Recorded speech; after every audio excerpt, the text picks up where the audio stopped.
नमस्कार दोस्तों, स्वागत है आप सभी का हमारे इस चैनल पे। एजुकेशन पावर के इस चैनल पे स्वागत करते हैं हम आप सभी का। दोस्तों, सबसे पहले छठ पर्व की आप सभी को हार्दिक हार्दिक बधाई।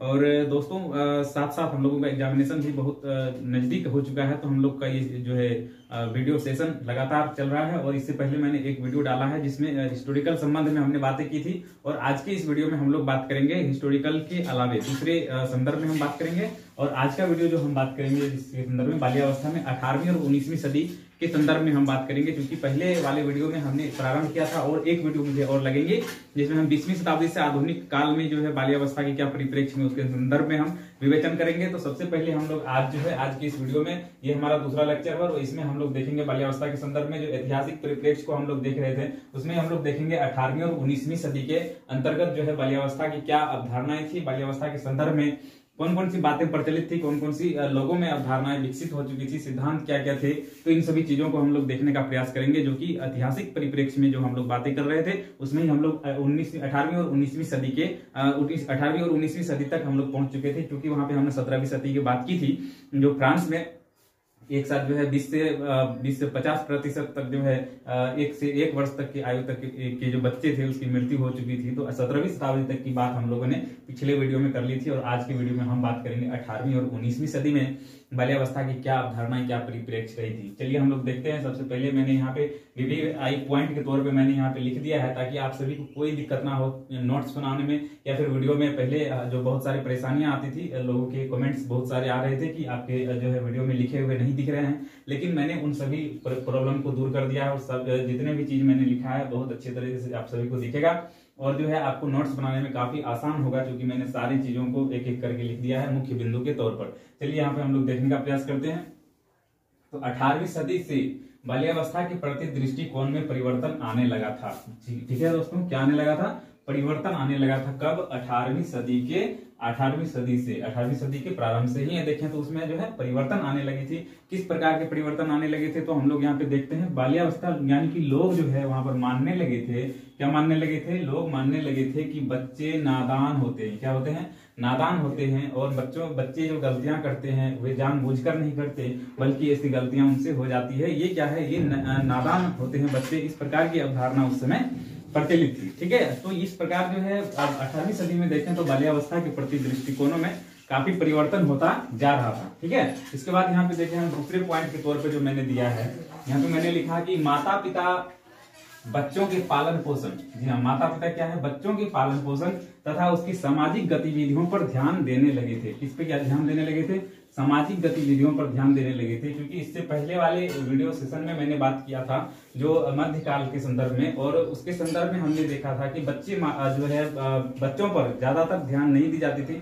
बच्चे असामाजिक तत्वों में ज्यादा जो है लगे रहते थे, और गंदी कामें, अश्लील वीडियो, साहित्य आदि के संदर्भ में पढ़कर जो है अपने भविष्य को बर्बाद कर लेते थे। इस प्रकार की चीजें हमने पहले वाले वीडियोस में देखी। पहले काल में हम लोगों ने देखने का प्रयास किया। मध्यकाल जो पहले के काल में हमने शिक्षा के संदर्भ में, बाल्यावस्था के संदर्भ में हमने देखा था। ठीक है दोस्तों, तो यहाँ जो 18वीं शताब्दी की हम बात करें और 19वीं शताब्दी की यदि हम बात करते हैं, तो 18वीं शताब्दी अर्थात 1700 ईस्वी से लेकर 1800 ईस्वी तक का जो काल होता है, ये काल की हम बात कर रहे हैं। तो यहाँ पे बाल्यावस्था के प्रति दृष्टिकोण अलग हो चुके थे। बच्चे को जो है यहाँ पे क्या समझने लगा था? नादान समझा जाने लगा था, और बच्चों को ऐसी गतिविधियां मतलब उन्हें जो है घर कर गई थी कि बच्चों को देखभाल की आवश्यकता है। तो इस प्रकार की बातें यहाँ पर संचालित होने लगी थी। माता पिता बच्चों का पालन पोषण तथा सामाजिक गतिविधियों पर ध्यान देने लगे, अर्थात बच्चे जो है घर के बाहर क्या कर रहे हैं, समाज में किस प्रकार के कार्यों में संलग्न हैं, कैसे कैसे लोगों से उनका मिलना जुलना, और किस प्रकार के उसके क्रियाकलाप समाज में जो है संदर्भित हैं। क्या वो गंदी भाषाओं का प्रयोग तो नहीं कर रहे हैं, कहीं वो अश्लीलता के संदर्भ में तो नहीं आ गए हैं, कहीं वो जो है जितने भी गलत कार्यों में संलग्न तो नहीं हो गए हैं। इस प्रकार यानी सामाजिक गतिविधि जो होती है इस पर जो है ध्यान देने लगे थे माता पिता। इन पर ध्यान देने लगे थे, उनके पालन पोषण का जो है व्यवस्था करने लगे थे। तो यहाँ पर जो है आप देखें तो थोड़ी सुदृढ़ हुई थी पूर्व के काल की अपेक्षा। पूर्व के काल में जिस प्रकार बालकों पर कुछ भी ध्यान नहीं दिया जाता था, तो यहाँ पर हम देखते हैं तो थोड़ी सी यहाँ पे परिवर्तन हम लोगों को देखने के लिए मिला है। लेकिन बहुत ज्यादा परिवर्तन यहाँ पे भी आपको नहीं मिलेगा, क्योंकि आगे जब आप बढ़ेंगे तो यहाँ देखें आप, मैंने लिखा है 18वीं सदी के अंत तक। 18वीं सदी के अंत तक यानी कि अंतिम दशक जो था उसका, अंतिम दशक तक, 18वीं सदी के अंतिम दशक तक देखें तो बच्चों को अनुशासन के नाम पर, जी हाँ, किसके नाम पर? अनुशासन के नाम पर बुरी तरह से पीटा जाना सामान्य सी बात है, लेकिन सामान्य सी बात थी उस समय। लेकिन अभी भी आप देखेंगे बहुत सारे ऐसे गांव हैं जहां जो है निरक्षर लोग रहते हैं, जहां साक्षरता की कमी है उस गांव में, या फिर ऐसे परिवार जहां पे जिस परिवार में साक्षर लोग नहीं है, निरक्षर लोग हैं, मूर्ख लोगों का जो परिवार है, ऐसे परिवारों में आप देखेंगे बच्चों के ऊपर बहुत ज्यादा अत्याचार की जाती है, उस पर मारपीट किए जाते हैं, बुरे तरह से उसको जो है प्रताड़ित किया जाता है उसमें अनुशासन को लाने के लिए। लेकिन इस प्रकार से अनुशासन नहीं आ सकती है, क्योंकि ये एज ही उस प्रकार के एज होता है। ये समझ तो आज के वैज्ञानिक युग में, आज के मनोवैज्ञानिक युग में विकसित हुई है। लेकिन इस समय की हम बात कर रहे हैं, 18वीं सदी की हम बात कर रहे हैं। 18वीं सदी के अंत तक बच्चों को जो है अनुशासन के नाम पर भरपूर रूप से पिटाई की जाती थी। ये तभी आम बात थी। अनुशासन के रूप में, अनुशासन के लिए जो है, अनुशासन के नाम पर बुरी तरह से पिटा जाना ये सामान्य बात थी उस समय के जो है इतिहास में हम लोग जो देख रहे हैं 18वीं सदी के संदर्भ में। इसके बाद देखें यहाँ पे धार्मिक संदर्भ की हम बात करें। धार्मिक संदर्भ अर्थात जो पूजा पाठ होती है, बहुत सारे ऐसे जातियों की जो है होती है, आदिवासियों की, या फिर बहुत सारे ऐसे जाति होते हैं जिसमें पूजा पाठ के दौरान बलि की प्रथा जो है प्रचलित थी और आज भी प्रचलित है। लेकिन जो है आज उतनी जो है रूप से, बहुत ज्यादा रूप से नहीं देखने के लिए मिलता है। लेकिन जो है पहले की जो मात्रा की यदि हम बात करें तो धार्मिक संदर्भ में बलि आदि के नाम पर भी बच्चों के साथ बहुत ज्यादा बर्बरता की जाती रही थी। बच्चों के साथ निर्दयता की जाती थी, बर्बरता की जाती थी। बहुत मतलब बच्चों को जो है इस प्रकार के दंश में डाल दिया जाता था, बलि आदि के दंश में। ठीक है दोस्तों, इसके बाद यहाँ पर हम देखते हैं 18वीं सदी में, 18वीं सदी के अंत तक बाल श्रम को बुरा नहीं माना जाता था। किसको? बाल श्रम को, बच्चों से कार्य करवाना। बाल श्रम मतलब बच्चों से श्रम करवाना, यानी कि उससे मजदूरी करवाना, ये गलत कार्य नहीं माना जाता था। कब तक नहीं माना जाता था? 18वीं सदी के अंत तक। 18वीं सदी के अंत तक जो है ये बुरा नहीं माना जाता था, क्योंकि उस समय तो ना कोई मनोविज्ञान था, न उतने वैज्ञानिक पद्धतियां विकसित हो सकी थी जो बच्चों के संदर्भ में इस प्रकार की बातों को उल्लेखित करे या फिर लोगों के सामने लाए। तो उस समय जो है, उस समय क्या की जाती थी, यहाँ पर हम देखें तो यहाँ पर जो है हमने देखा कि 18वीं सदी के अंत तक बाल श्रम जो है, बच्चों से कार्य करवाना बुरा नहीं माना जाता था। क्या नहीं माना जाता था? बुरा नहीं माना जाता था। और 19वीं सदी में कई वर्षों तक अर्थात जब 19वीं सदी की हम बात करें तो जहां पर औद्योगिकीकरण का काफी जो है विकास हो चुका था, बहुत ज्यादा उद्योगें लगने लगी थी। तो उद्योग लगने की जो बातें थी, उद्योग को लगने से जो है मजदूरों की मांग बढ़ गई और बहुत सारे ऐसे फैक्ट्रियां और बहुत सारे ऐसे उद्योग थे जो बच्चों के द्वारा ही संचालन, यानी कि मजदूरों के तौर पर बच्चे बहुत ज्यादा वहां पे कार्य करते थे। तो बच्चों से बहुत ज्यादा कार्य करवाया जा रहा था। 19वीं सदी के प्रारंभ के कई वर्षों तक की हम बात करें तो फैक्ट्रियों में जैसे जैसे उसमें विकास जो है धीरे धीरे होने लगा, यानी कि फैक्ट्रियों का विकास जब होने लगा तो फैक्ट्रियों के विकास के साथ साथ मशीनीकरण का दौर भी वहां पर प्रारंभ हो गया। और जैसे ही मशीनीकरण का दौर आया तो मशीनीकरण के दौर आने पर जो है बच्चों की वहां पर मांग घट जाती है, अर्थात जो है आर्थिक कार्यों के लिए बच्चों की संलग्नता कम हो जाती है। ठीक है दोस्तों, चलिए हम लोग अगले पॉइंट पर देखते हैं। इस पॉइंट में क्या कहा जा रहा है, किसी परिवार में बच्चे के जन्म लेने से इस दृष्टिकोण से देखा जाता था, कोई भी बच्चा यदि जन्म लेता था किसी परिवार में, जन्म लेने पर बच्चे को इस दृष्टिकोण से देखा जाता था कि भावी श्रमिक पैदा हो गया। ठीक है दोस्तों, क्या पैदा हो गया? भावी श्रमिक पैदा हो गया है जो परिवार के आर्थिक स्थिति को संभालेगा। इस प्रकार के दृष्टिकोण उस समय जो था, इस प्रकार के दृष्टिकोण उस समय प्रचलित हो चुका था अत्यधिक मात्रा में, क्योंकि बच्चों के द्वारा जो बहुत सारी फैक्ट्रियों में काम की जाती रही थी, उस कार्यों के अंतर्गत जो है हम यहाँ पे देखें तो लोगों में इस प्रकार की जो है प्रवृत्तियां जो है, इस प्रकार की सिद्धांत जो है लोगों में घर कर चुका था, धारणाएं बैठ चुकी थी उसमें कि बच्चे जो पैदा होते थे तो इस दृष्टिकोण से उसको देखा जाने लगा कि भावी श्रमिक पैदा हुआ है जो परिवार की क्या करेगा? आर्थिक स्थिति को संभालेगा। इस प्रकार के दृष्टिकोण वहां पर जो है उजागर हो चुके थे, लोगों के मन में इस प्रकार की विचार घर कर गए थे। इसके बाद देखें अगले पॉइंट में हम लोग बच्चों के कार्य भी बड़ों के समान होते थे। जी हाँ, जो फैक्ट्रियों में काम कराए जाते थे, बच्चों को जो लगाया जाता था कार्यों में, उसके कार्य के स्तर कोई कम नहीं होते थे, छोटे नहीं होते थे, बल्कि बच्चों से भी उतने ही कार्य करवाए जाते थे जितने बड़े लोगों से या फिर बड़े मजदूरों के लिए जितने कार्य निर्धारित होते थे उतने ही कार्य बच्चों से भी करवाए जाते थे। कोई भी उसमें अंतर नहीं देखा जाता था, दोनों के साथ समान रूप से ही कार्य करवाए जाते थे। तो ये 18वीं शताब्दी की हम बात कर रहे हैं, 18वीं शताब्दी और 19वीं शताब्दी की हम बात कर रहे हैं। तो यहाँ पर आप देखिए बच्चों के कार्य भी बड़ों के समान होते थे। क्या होते थे? बड़ों के समान होते थे। और जो है गैर कानूनी काम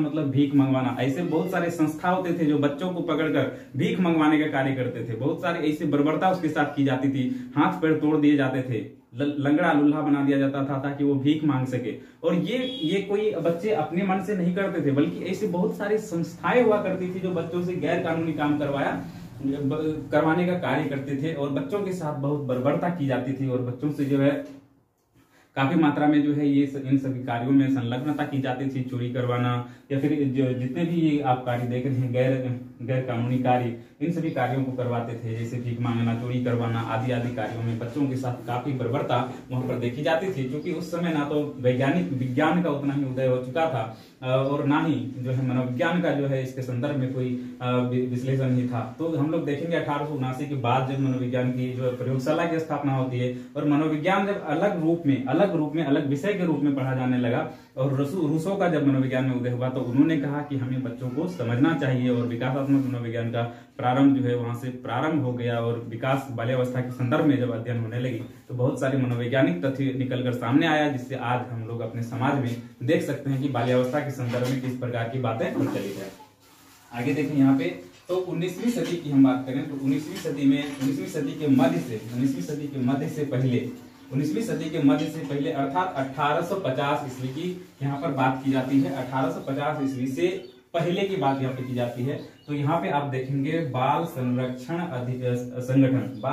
संगठन की जो है स्थापना हो चुकी थी, उदय हो चुका था। और जो है सर्वप्रथम बात करें तो 1825 ईस्वी में अमेरिका में, जहाँ पे अमेरिका में 1825 ईस्वी में क्या हुआ था? हाउस ऑफ रिफ्यूजी, जी हाँ, हाउस ऑफ रिफ्यूजी नाम की एक संस्था की स्थापना हुई थी। कहाँ पे हुई थी? अमेरिका में हुई थी। कब हुई थी? 1825 ईस्वी में। 1825 ईस्वी में हाउस ऑफ रिफ्यूजी नाम की एक संस्था की स्थापना हुई थी और इसका उद्देश्य था शोषित और अनदेखे बच्चों को शरण देना। जी हाँ, क्या उद्देश्य था इसका? शोषित और अनदेखे बच्चों को संरक्षण देना, उसको शरण देना, ताकि जो समाज पे वो बोझ ना बन सके और उसके जो है जितने भी दृष्टिकोण उसके होते हैं उसके दृष्टिकोण को बेहतर रूप से डेवलप किया जाना चाहिए। इस प्रकार के कार्यों के लिए इस संगठन का स्थापना हुआ। लेकिन इन संगठनों की यदि हम बात करें तो आगे आप देखेंगे इन संस्थानों में भी बालकों के कल्याण हेतु संवेदनशीलता की कमी थी। क्या थी? संवेदनशीलता की कमी थी। जो उस समय जागरूकता की कमी थी, उतनी मतलब अधिक मात्रा में जागरूकता नहीं थी जिससे ये बच्चे जो है अच्छे कार्य कर सके। तो बच्चों के लिए जो संवेदनशीलता की क्या थी? यहाँ पर कमी थी। ये संस्थाएं बच्चों का संरक्षण नहीं बल्कि क्या कर रही थी? ये प्रयास करते थे। बच्चों का संरक्षण की बात यहाँ पे नहीं की जाती थी। ये संस्थाएं तो बनाई गई थी इसलिए, लेकिन बच्चों के संरक्षण के लिए नहीं, बल्कि यहाँ पे प्रयास करती थी कि बच्चे समाज के लिए बोझ और खतरा ना बने। क्या ना बने? बोझ और खतरा ना बने। ये कौन करता था? ये जो है इन संस्थाओं में ये जो संवेदनशीलता की कमी थी और ये संस्थाएं बच्चों का संरक्षण नहीं बल्कि ये प्रयास करते थे कि बच्चे समाज के लिए बोझ और खतरा ना बन जाए। इस प्रकार के कार्यों के लिए जो है इस प्रकार की संस्थाओं की स्थापना की गई थी और बहुत सारी ऐसी संस्थाएं बच्चों के लिए बन चुकी थी उस समय, जो इस प्रकार के कार्यों को अंजाम देते थे। आगे हम लोग देखें यहाँ पर तो उस समय जो लोगों में जो विचार थे, लोग सोचते थे, लोगों में जो विचार पनपती थी, लोग सोचते थे कि बाल्यावस्था यदि खराब हो जाएगी, क्या होगी? बाल्यावस्था यदि खराब हो जाएगी तो प्रौढ़ावस्था भी खराब हो जाएगी। ये इस प्रकार की सोच वहां पर विकसित हो चुका था। ये सोच अभी के मनोविज्ञान के अंतर्गत भी ये सोच बहुत ज्यादा विकसित है कि उस समय लोग जो है सोचते थे कि बाल्यावस्था खराब होगी तो प्रौढ़ावस्था भी खराब हो जाएगी। और बहुत सारे मनोवैज्ञानिकों ने तो अभी ये तक कह दिया है कि बाल्यावस्था जीवन का स्वर्णिम काल है। इसका पूरा का पूरा जो है प्रभाव संपूर्ण जीवन पर पड़ता रहता है। जी हाँ दोस्तों, तो आज की वीडियो में हम लोग बात की 18वीं और 19वीं शताब्दी में बाल्यावस्था के संदर्भ में, और अगले वीडियो में हम लोग मिलेंगे और उसमें हम लोग बात करेंगे 20वीं शताब्दी से लेकर आधुनिक युग तक, यानी अब तक के जो है बाल्यावस्था के संदर्भ में कौन कौन सी बातें प्रचलित है, कौन कौन सी धारणाएं हम सभी के सामने प्रचलित है।